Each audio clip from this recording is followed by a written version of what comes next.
दोस्तों आज की इस वीडियो में हम बात करने वाले हैं भारतीय इतिहास का वो मुग़ल बादशाह जो पर्दे के पीछे रहकर अजब गजब के शौक रखता था और वो कुछ अलग ही करता था।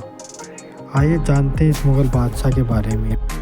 ये राजा ये थे कि मुग़लों ने जब भारत के इतिहास के लंबे समय तक शासन किया, उनमें से ख़ास और अलग अलग तरीके की आदतें अपनाई। उनके अलग ही तरीके थे, अलग ही तौर तरीक़ों से वे लोग चलते थे।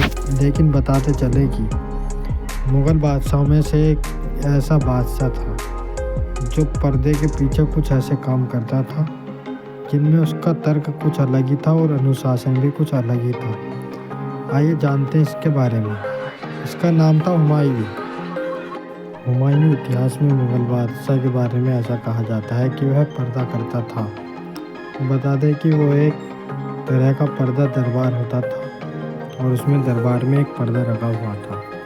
मुग़ल बादशाह हुमायूं पर्दे के पीछे दरबार में ही लोगों से बातचीत करते थे और कहते हैं कि पर्दे के बिना वह सिर्फ गिने चुने ही लोगों से मिलता था, यानी कि वो पर्दे में ही रहते थे।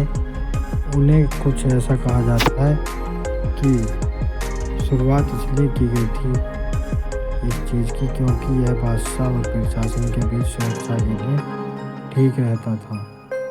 और बताते चलें कि मुग़ल बादशाह हुमायूं यानी गिरोहों की चाल यानी कि नजूमी पर बहुत भरोसा करता था और उसी के हिसाब से कदम उठाता था। नजूमी बोला जाता है जो वो बताते हैं भविष्यवाणी। बताया जाता है कि हुमायूं दरबार में आने वाले कदम देखकर ये तय कर लेता था कि इससे मिलना है या नहीं। नियम था कि दरबार में प्रवेश करते वक्त दायां पैर ही पहले रखा जाए। वहीं यदि कोई व्यक्ति दरबार में पहले बायां पैर रखता था तो वह तुरंत उस व्यक्ति को दरबार से बाहर निकलवा देता था। तो इसके पीछे कुछ कारण थे, क्योंकि हुमायूं का हाथ तमाम अंगूठियों से भरा रहता था।